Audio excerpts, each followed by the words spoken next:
আসসালামু আলাইকুম বন্ধুরা, আজকে এই খুব সুন্দর ভিনটেজ ডিজাইনের কেকটি ডেকোরেশন করে দেখাবো। আর এর জন্য আমি এখানে চকলেট কেক নিয়ে নিয়েছি। আর এই চকলেট কেকটাকে আমি 6 ইঞ্চি মোল্ডে বেক করেছি, যেটা আমি 10 ইঞ্চি বোর্ডের ওপরে সেট করব। এটা একটু হাইট কেক হবে, যার কারণে আমি একটু বড় সাইজের বোর্ড নিয়েছি কেকের তুলনায়। আর এখানে আমি কেকটাকে ডিমোল্ড করে নিয়ে তারপর এটাকে আমি এখন স্লাইস করে নেব। এই যে কেকটা কিন্তু একটু উঁচু হবে, যেটা আসছে তার থেকে একটু উঁচু হয়ে যাবে, কারণ এর লেয়ারে ক্রিম যাবে, তার ফলে এর হাইটটা কিন্তু একটু ইনক্রিজ করবে। আচ্ছা, আমি প্রত্যেকটা স্লাইস কেটে নিচ্ছি। এখন 3টা স্লাইস করছি। আর এই কেকের ওয়েট কিন্তু ছিল 1.5 পাউন্ডের মধ্যে, তাই আমি এটাকে 3টা স্লাইস করলাম। আচ্ছা, এখন প্রথম লেয়ারটাকে দিয়ে আমি এটাকে সোক করে নিচ্ছি সুগার সিরাপের মাধ্যমে। আর আপনারা চাইলে এখানে কিন্তু চকলেট মিল্কটাও ব্যবহার করতে পারেন। আমি ক্রিম দিয়ে দিচ্ছি, চকলেট ক্রিম। আর এটাকে আমি সুন্দর করে স্প্রেড করে নেব। আর এর লেয়ারে আমি কিন্তু চকলেট গানাশ দিয়ে দিচ্ছি।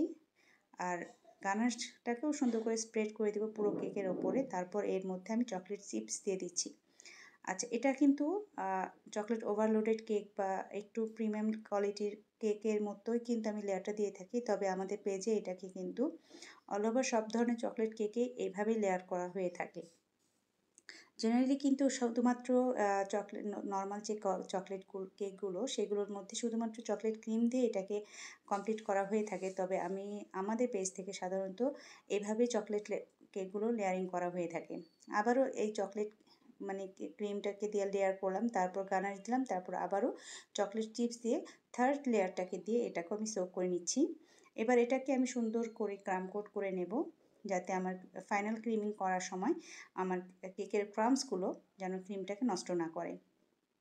এই যে আমি ক্রিম নিয়ে নিলাম, আর এর মধ্যেই আপনারা দেখতেই পেলেন আপনারা যে আমি আঙ্গুলের ডগায় সামান্য পরিমাণে একটু হলুদ কালার নিয়ে সেটাকে ক্রিমটাকে দিয়ে দিলাম। দিয়ে এটাকে মিক্স করলাম, আরও একটু লাগিয়ে নিলাম। আমি এটাকে মূলত একটু অফ হোয়াইট টাইপের একটা ক্রিম করতে যাচ্ছি, যেটা বাটারি কালার বলা হয় যেটাকে। তা আমি এটাকে এবার কেকের উপর লাগিয়ে নিয়েছি। তবে এই ফুটেজটুকু নিতে আমার মনে ছিল না, তো অর্থাৎ ক্যামেরাটা আমি অন করতে ভুলে গিয়েছিলাম।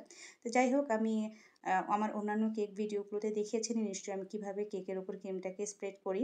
তো যে ওই নিয়মেই কিন্তু আমি এই কেকটার উপরেও সুন্দর করে ক্রিমটাকে লাগিয়ে নিয়েছিলাম, আর এটাকে ফাইনালভাবে স্মুথ করে দিলাম। এবার এই যে দেখুন, টুরি নজেল দিয়ে আমি এটাকে সুন্দর করে ডেকোরেশন করব।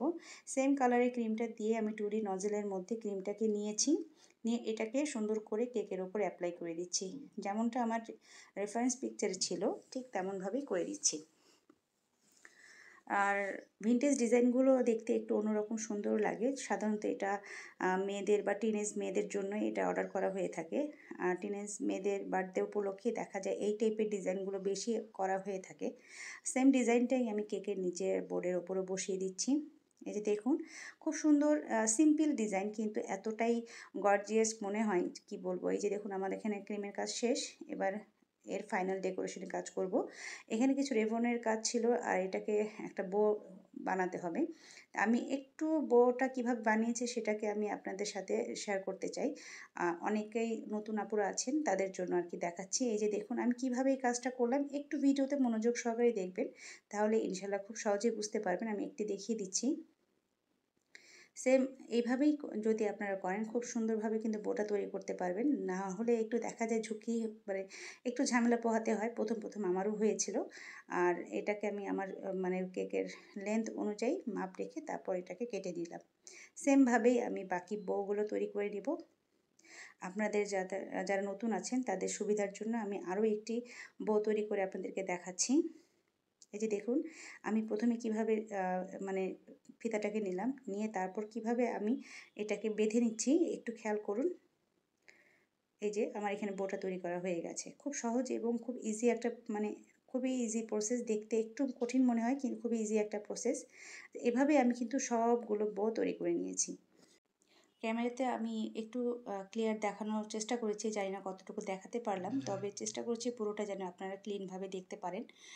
যদি ভিডিওটা বারবার রিভাইন্ড করে একটু দেখেন, তাহলে হয়তো বা মানে কোনো কনফিউশন থাকলে সেটাও আপনাদের সেই কনফিউশন দূর হয়ে যাবে। আচ্ছা, কেকের ওপরেই লিখতে হবে, তাই আমি কেকের ওপরে লিখে দিলাম কাস্টমার যে মেসেজটা দিয়েছিলেন। আচ্ছা, এখন ছোট্ট ছোট করে আমি হার্ট শেপ কিছু ডিজাইন করে নিচ্ছি, আর এটাও আমি ব্ল্যাক কালারের ক্রিমটা দিয়ে করে দিচ্ছি। সেমভাবে আমি কেকের মানে সাইড দিয়েও আমি সেম ব্ল্যাক কালারের আর লাভ শেপগুলো করে দিচ্ছি। এটা পুরো কেকের গায়েই হবে। আর এটার ফলেই কিন্তু কেকের লুকসটা পুরোপুরিভাবে চেঞ্জ হয়ে যায়। অসম্ভব সুন্দর হয়েছে কেকটি, সামনাসামনি দেখতে ভীষণ ভালো লাগছিল। আর আমার কাছে মনে হয় ক্যামেরাতেও যতটা সুন্দর লেগেছে, সামনাসামনিও ততটাই সুন্দর লেগেছে। আর এই টাইপের কেকগুলো দেখতে খুবই আই সুদিং মনে হয় আমার কাছে। আমার কাছে বেশ গর্জিয়াস মনে হয়। আর আপনাদের কাছে এই ধরনের কেকের ডিজাইনগুলো কেমন লাগে অবশ্যই কিন্তু কমেন্ট করে জানাবেন। আর আজকের ভিডিওটা ভালো লাগলে কমেন্ট করতে ভুলবেন না, শেয়ার করতে ভুলবেন না।